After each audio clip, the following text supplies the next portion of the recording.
Madame la maire, mesdames, messieurs, alors effectivement, on parle ce soir d'indemnité des élus de la majorité. Car vous avez effectivement décidé, comme mes collègues viennent de s'exprimer, de supprimer les indemnités des élus d'opposition. Certes, c'était pas bien élevé, finalement, 30 € par mois. Ça pouvait payer 1 ou 2 heures de babysitting quand on était en conseil municipal. C'est légal, très bien. Mais c'est moralement contestable. C'est factuellement idiot. C'est déplorable en termes d'image pour notre ville. C'est incroyable. C'est même impossible en termes de fonctionnement quand des élus d'opposition vont devoir venir siéger en plein après-midi dans des instances comme la commission d'appel d'offres. Alors, tant mieux pour vous finalement, puisqu'on n'en a que 2. Je suis désolée, c'est dans l'équipe de Nordine Gasmi, donc on ne sera pas concerné, mais n'empêche que eux, ça va être compliqué, parce qu'il va falloir qu'ils s'absentent de leur travail pour participer aux commissions d'appel d'offres que vous avez la fâcheuse manie de mettre dans le milieu d'après-midi. Et justement, il s'agit normalement des indemnités pour pouvoir être indemnisé en cas de perte de revenus à ses frais. Y avez-vous réfléchi ? Je pense que oui, malheureusement. Mais vous avez fait en sorte que vous avez osé le faire. Mais ce qui nous intéresse aujourd'hui, finalement, c'est pas ce que va toucher l'opposition, parce que ça, c'est bien celle qui va coûter au Vaudet. Alors, on va juste quand même revenir sur les majorations. Je me répète, c'est vrai, mais quand même, c'est un peu choquant.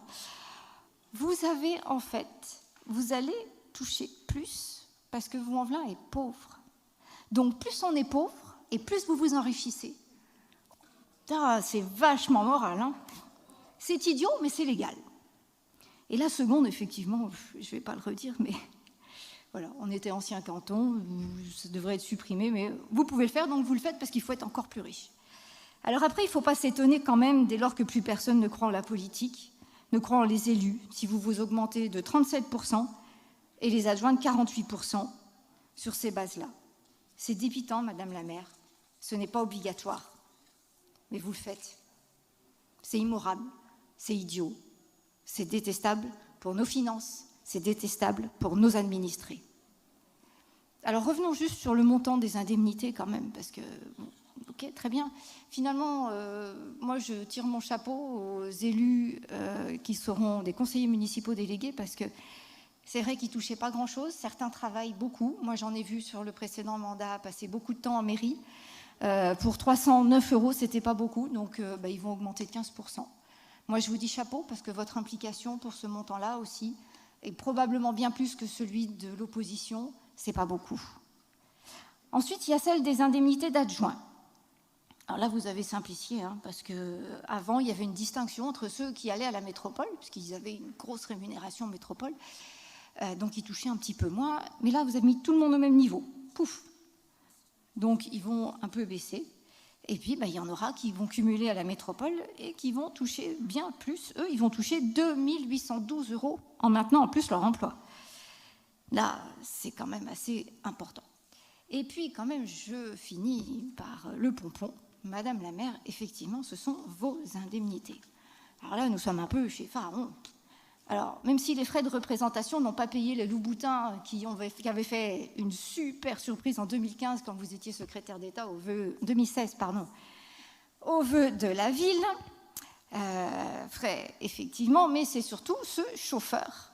Et donc la voiture municipale qui vous trimballe d'un point à l'autre de la ville, parce que je suis désolée, à part pour aller chez vous, moi je vous vois quand même pas bien souvent conduire votre voiture.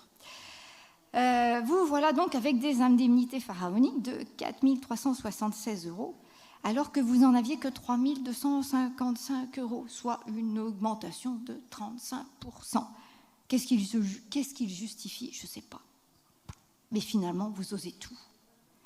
Alors les Vaudais, eux, ils ne dorment pas depuis toute la nuit à cause de l'insécurité dans laquelle vous ne faites rien. Enfin, a priori, si demain vous allez enfin faire, vous faites BFM TV, donc vous faites.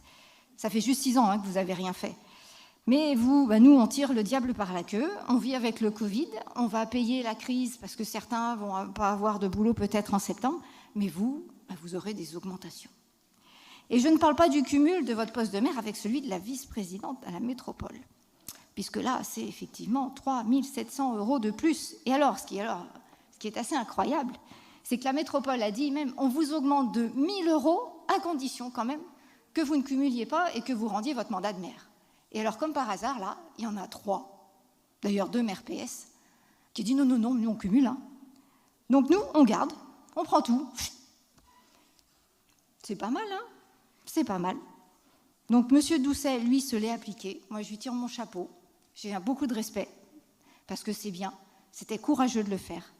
Et vous, Madame Geoffroy, qu'allez-vous choisir? La mairie? La vice-présidence? Ou alors tout cumuler sans écouter M. Bernard?